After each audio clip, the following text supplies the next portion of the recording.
Herkese merhaba, ben Atay Egemen Çakıl. Bu hafta bir JRPG oyunu incelemesi yapmaya karar verdim. Tales of serisi var. Mesela Tales of Vesperia, Tales of Symphony, Tales of Berseria. PSN Plus bu ay Deluxe paketinde ya da Extra'da da dahil oluyor sanırım. Tales of Aris oyununu verdi. Aris diye de okunuyor olabilir, tam emin değilim. Ben oyunu biraz yaptım, başladım, biraz ilerledim. Gayet hoşuma gitti. Açıkçası ben Tales of serilerini o kadar çok beğenmiyorum. Anime tarzında olması güzel. Animeleri falan var. Onları bazen göz atıyordum, izliyordum. Ama mesela oyun beni pek içine çekmiyordu. Karakterlerine çok ısınamıyordum. Yani bir mesela Grandia tarzında bir oyun aslında. Eskiden bu tip oyunları daha çok severdim. Anime karakterli olan şeyleri, JRPG'leri, ama nedense bu seriye çok ısınamamıştım. Ama bu Tales of Aris'le biraz değiştirmişler açıkçası. Sistemi biraz değiştirmişler. Benim de hoşuma gitti. Biraz daha günümüz teknolojisine uygun. Derseniz biraz yapalım, göz atalım. Şimdi başlamadan önce bir şeye bak. Bu arada yine Plus'a dahil eski oyunları da aratıp şeyden indirebilirsiniz mağazadan. Burada birkaç tanesi mevcut. Tales of Berseria var. Tales of Zetira var. Yani biz dönelim. Tales of Aris'a dönelim. Oyunun güzel bir açılışı var aslında. Anime tarzında. Gayet günümüz çizim kalitesinde. Efektler de gayet güzel. Burayı geçelim şimdilik. Load game yapıyoruz. Yaklaşık bir 4,5 saate yakın ilerlemişim.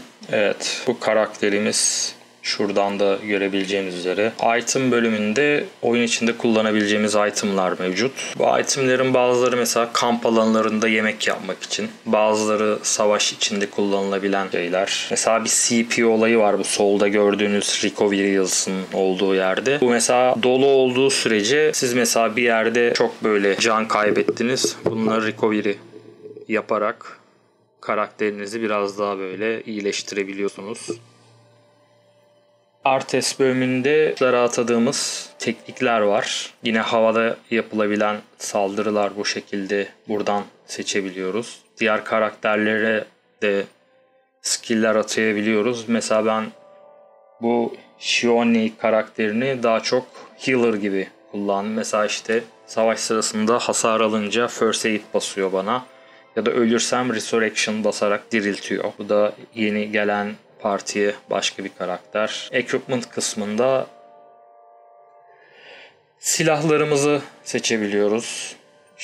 Solda statlarını görebiliyoruz. Daha etkili, daha düşük olanlar. Armor kısmında yine üzerimize giydiğimiz armorlar. Aksesuarda yine etki edebilecek aksesuarlar bulunuyor. Buradan istediğinizi seçebiliyorsunuz. Tabii ki ilerledikçe daha iyisini seçmek gerekiyor. Skill panelinde yetenek ağacı gibi bir şey var. Buradan yetenekleri seçebiliyorsunuz, boostlayabiliyorsunuz. Tabii onun için current SP yani puan kazanmanız gerekiyor. Onları biriktirmeniz gerekiyor. Strateji bölümü var. Buradan seçebiliyorsunuz. Odaklanmak gibi şeyler. Outfit'te kostümler var. Mesela bunun 2 kostümü varmış şu an. Bunlar genelde mesela bir oyun içinde çeşitli hayvanları buldukça buradan aksesuarlar kazanabiliyorsunuz. Mesela gözlük var. Atıyorum saçına kafasına bir şeyler takıyor. Kuyruk yapıyor. Tavşan kulağı var.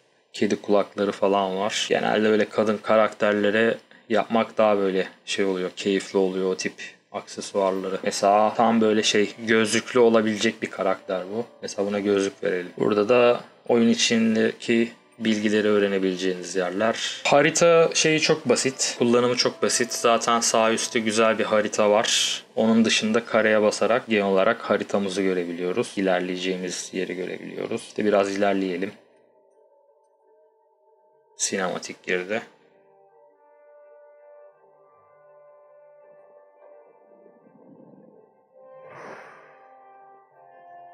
Gözlük taktık, hemen sinematikte de görüyoruz.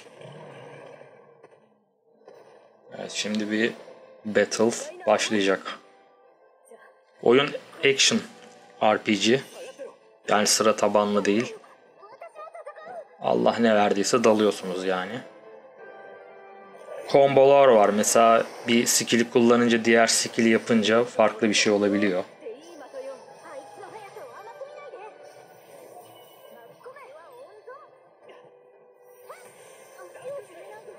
Bu şekilde.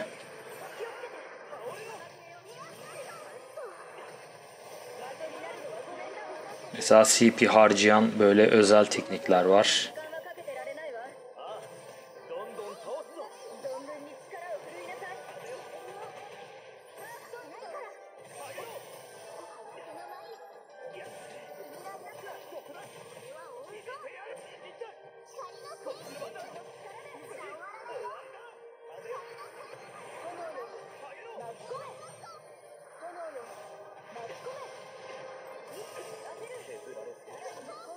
Öldüm mü?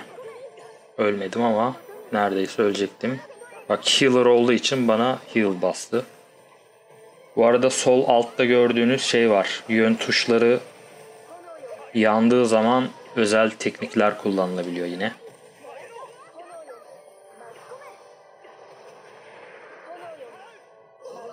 Bu yine oyun içindeki mini bosslardan birisi, o yüzden biraz zor.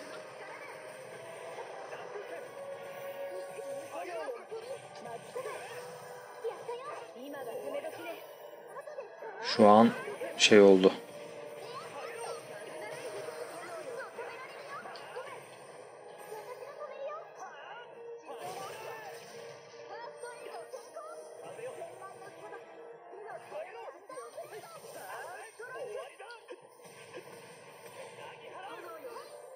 Mesela bazı şeylerde, bosslarda şey oluyor.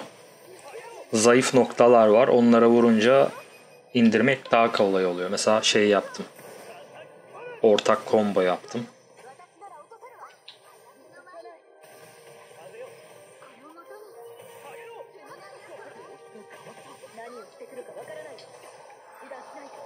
Right bir tuşuyla normal dalıyor.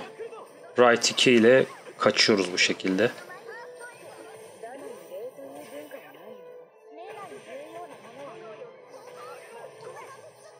Ama tabii skill'leri kullanmakta fayda var.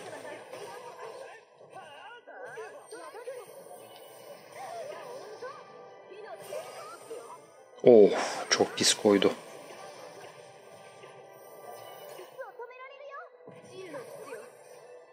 Heal bekliyorum, geldi.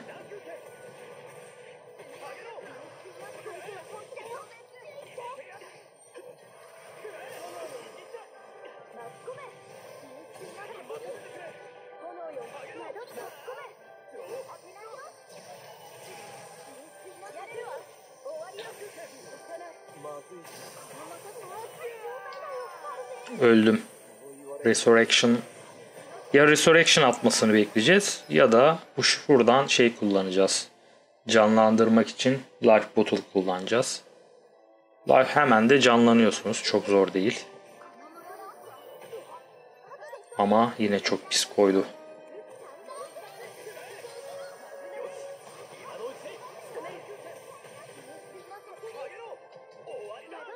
Küçükleri halletmek gerekiyor ya. Yani birini healer yapmak her zaman bu tip oyunlarda bir avantajdır.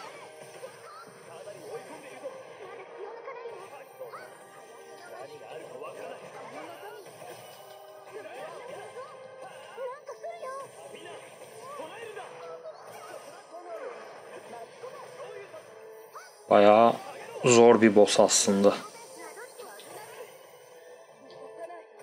Yine öldüm. Ölmedim. Ama neredeyse ölecektim yani.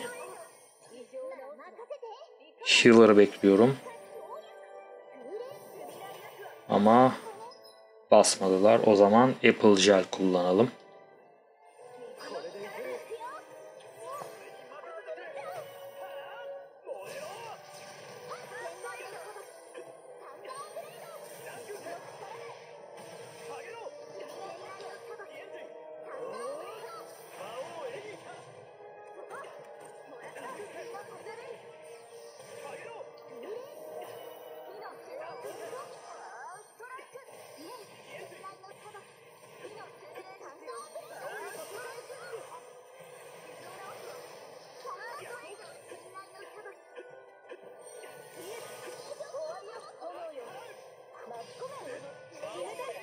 İşte bu şekilde bir final yapalım. Komboyla.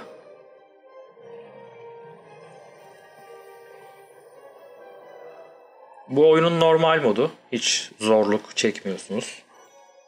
Yani JRPG oyunlara hazır eliniz yatkınsa çok zorlandığınız bir şey değil.